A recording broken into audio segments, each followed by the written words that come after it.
तो हमारा जो ये चैप्टर है डिफरेंशियल इक्वेशन, तो डिफरेंशियल इक्वेशन का जो पहला टॉपिक है, इसके अंदर जनरली हमारे को ऑर्डर और डिग्री बताने को आता है। बट जैसा कि सबसे पहले नाम से स्टार्ट करते हैं, नाम है डिफरेंशियल इक्वेशन। तो डिफरेंशियल इक्वेशन क्या डिनोट करता है, सबसे पहले हम उस पर डिनोट कर लेते हैं। तो देखो, जैसे आपको dy का मतलब क्या होता है, dy का मतलब जैसे हम कहते हैं ना y का derivative with respect to y, तो ये dy क्या है, with respect to y derivative. और अगर विद रिस्पेक्ट टू x आता है तो हमारा ये आता है dx। तो डिफरेंशियल इक्वेशन में क्या होता है, dy और dx इंक्लूडेड होता है। कोई एक ऐसी इक्वेशन जिसमें dy और dx दोनों हो, तो वो हमारा डिफरेंशियल इक्वेशन हो जाता है। जनरली मैं आपको दूसरे तरीके से भी बता देता हूँ कि y जैसे मान लो ये है हमारा y हमारा, और इसका फर्स्ट डेरिवेटिव कैसे करते हो, dy बाई, इसका इसी का एक और बार डेरिवेटिव करते हैं तो वो ये वाला आ जाता है, इसका एक और बार डेरिवेटिव करते हो तो ये वाला आ जाता है। ठीक है जी, ये सब चीजें आती है। तो सर किसी जिससे आप रिकॉर्ड कर रहे हो उसकी ऑडियो तो कनेक्ट कर लो। अरे यार तू चुप रह ले, सब कुछ हो रहा है।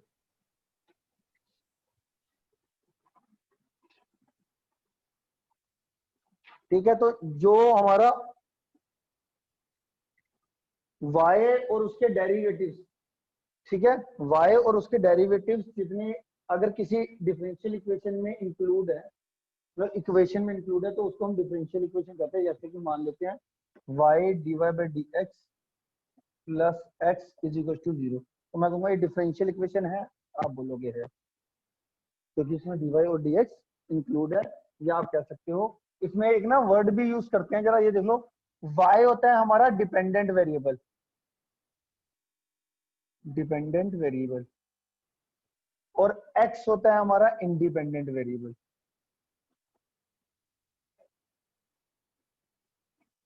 सर हाँ जी, सर वो आईडी दूसरी से लॉगिन करना है, आपने लॉक कर रखी है मीटिंग।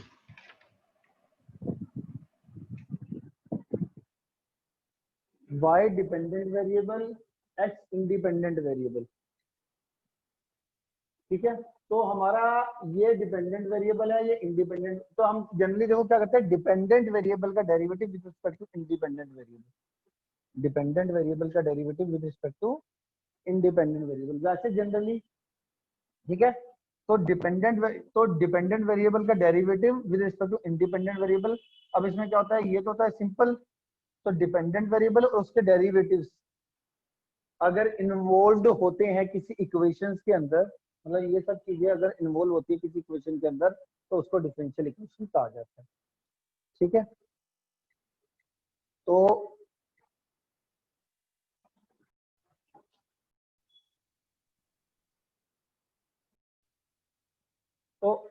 अब आ जाओ अपनी डिफरेंशियल इक्वेशन की पहली एक्सरसाइज में। तो इससे आपको सबसे पहले ये भी पता चल जाएगा कि डिफरेंशियल इक्वेशन कैसी दिखती है। फिर आपको उसमें इसमें हमारा कॉन्सेप्ट है पहली एक्सरसाइज में ऑर्डर और डिग्री बताने का। 1 नंबर का क्वेश्चन आता है इसमें पहली एक्सरसाइज में। तो देखो कि किस तरीके से ऑर्डर और डिग्री बताना है। एलिमेंट में एक्सरसाइज खोलो डायरेक्ट।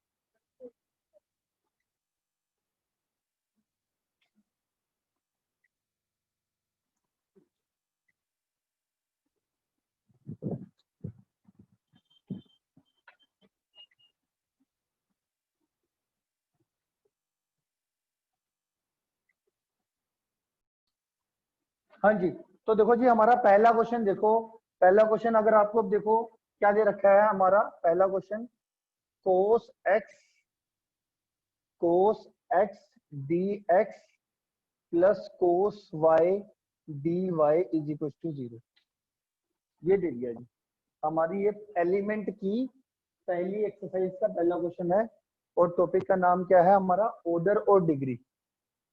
ऑर्डर और डिग्री फाइंड आउट करना हम इसमें सिखाएंगे कि ऑर्डर और डिग्री कैसे फाइंड आउट करते हैं। तो सबसे पहले तो देखो dx और dy आ गई, तो ये हमारी डिफरेंशियल इक्वेशन है। dx और dy हमारे इन्वॉल्व हो गए ना इस इक्वेशन के अंदर, तो ये हमारी क्या है, ऑर्डर और डिग्री। अब ऑर्डर और डिग्री कैसे पता चलता है? सबसे पहले ये देखो, सबसे पहले आपने क्या करना है कि या तो आपने इस इक्वेशन में ना dy बाई डी एक्स, जैसे ये dx अलग है dy अलग है, तो आप ये dx को dy के नीचे कैसे लेके जाओगे? Divide by dx on both side कर दो, ऑन बोथ साइड। तो क्या आएगा मेरा? ये cos x, ये आ जाएगा मेरा cos y dy by dx, और 0 को dx से डिवाइड करोगे तो ये तो 0 आ जाएगा। ये आ गया जी, ठीक है जी। अब इसके अंदर आपने ये देखना है, जो ये हमारा डेरिवेटिव हो रखा है, हमारा ये डेरिवेटिव हो रखा है कि कितनी बार हो रखा है? y का derivative with respect to x maximum कितनी बार हो रखा है? एक बार। y का derivative with respect to x कितनी बार कर रखा है? एक बार। अगर मैं बोलूं इस तरीके से y का derivative with respect to x कितनी बार है? यहाँ पर 2 बार हो रखा है। तो सबसे पहले आपने देखना है y का derivative with respect to x कितना है। इसमें मैक्सिमम, इस इक्वेशन में देखोगे तो y का derivative with respect to x एक बार हो रखा है, तो इसका ऑर्डर हो गया 1।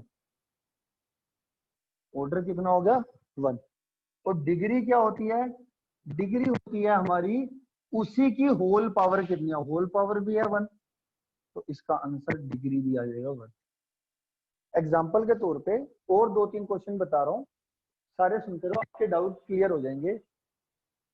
मैंने एक इक्वेशन लिखी d square y by d x square plus d y by d x, ये मैंने लिख दी 1, ये मैंने लिख दिया 5 plus y is equal to 0। ये मैंने अपने आप एक इक्वेशन लिख दी। अब इसमें देखो y का maximum derivative with respect to x कितनी बार हो रखा है? इसमें देखो, इस वाले में तो 1 एक बार हो रखा है y का derivative with respect to x, इसमें 2 बार। तो सबसे पहले तो ऑर्डर पे फोकस करना है, ऑर्डर क्या होगा? तो y का मैक्सिमम डेरिवेटिव जो होता है विद रिस्पेक्ट टू x, वो हम लेते हैं ऑर्डर। तो इसमें अगर पूरी इक्वेशन में देखोगे तो y का maximum derivative with respect to x 2 बार हो रखा है, तो उसका ऑर्डर आ जाएगा 2। ऑर्डर कितना आ जाएगा? 2। और डिग्री क्या आएगी? इसी की होल पावर कितनी है? अब होल पावर ये नहीं लिखनी ज्यादा किसकी है, तो कई बच्चे डिग्री 5 लिख देते हैं। डिग्री आपने कौन सी लिखनी है? जिसका तुमने ऑर्डर लिखा है, जिसको देख के उसी की होल पावर देखना है आपने, उसी की होल पावर, डिग्री 1। सारे बच्चे एलिमेंट बुक के ये पहली एक्सरसाइज के 5 क्वेश्चन खुद ट्राई करो। सर प्लीज आप लिख दो। अब देखो इसके अंदर क्या करना है आपने, इसमें p की जगह पे क्या लिखा हुआ? dy by d x. तो p को हम किससे? dy बाई डी एक्स से रिप्लेस कर लेते हैं कि हमें साफ साफ सा दिखने लग जाए।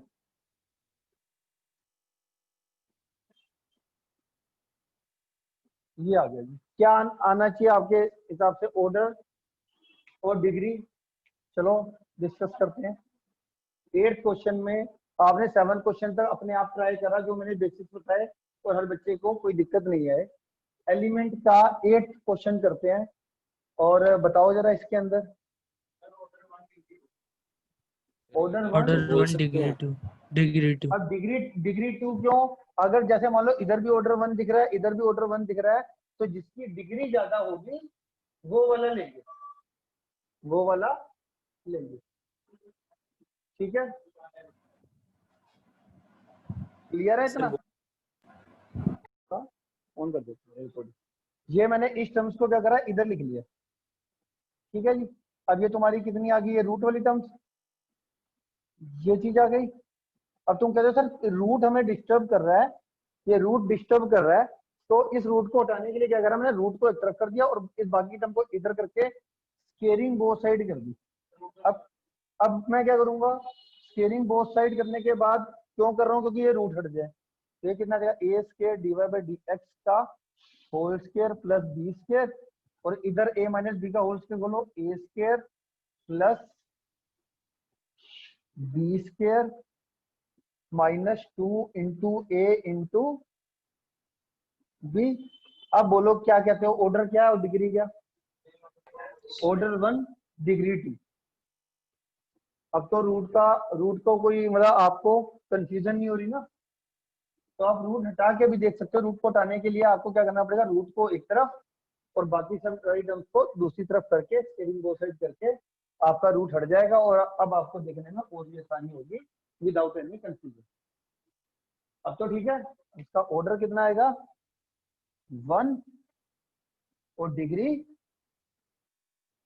2। सर हाँ जी, अब इतने बेसिक्स पे आपके 12 क्वेश्चन हो जाने चाहिए, 12।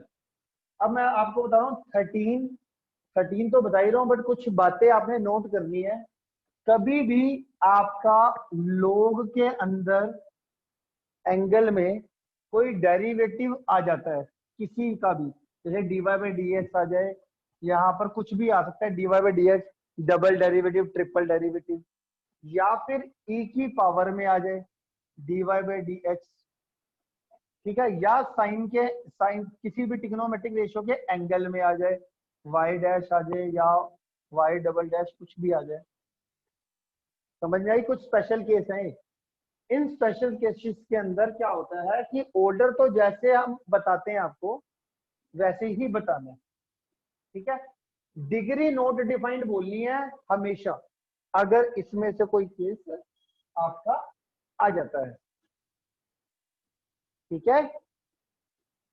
अगर इन तीनों केसेस में कोई सा भी केस आता है ट्रिग्नोमेट्रिक रेशियो के एंगल में किसी भी वेरिएबल का डेरिवेटिव विद रिस्पेक्ट टू, मतलब हमारा डिपेंडेंट वेरिएबल का derivative with respect to X का कोई भी ऑर्डर का डेरिवेटिव ट्रिग्नोमेट्रिक रेशियो के एंगल में आता है, तो ट्रिग्नोमेट्रिक रेशियो हो गया। अब ये साइन सिर्फ साइन की बात नहीं हुई, कोई सी भी ट्रिग्नोमेट्रिक रेशियो आ सकती है। ऐसी एक्सपोनेंशियल के ऊपर कोई सा भी ऑर्डर डेरिवेटिव का हो सकता है, या लोग के अंदर, लोग के एंगल के अंदर, मतलब लोग के आगे कोई सा भी डेरिवेटिव अगर आ गया, dy by d x, double derivative, triple derivative, कुछ भी आ जाता है, तो इसके अंदर हमेशा आपने क्या लिखना है, ऑर्डर। तो कुछ जो जैसे हम लिखते हैं वैसे ही लिखना है हमेशा, डिग्री नॉट डिफाइंड लिखनी है हमेशा। अब इसी से रिलेटेड जैसे तो हमारा देखो क्वेश्चन नंबर 13 देखो। सर 13, हाँ जी,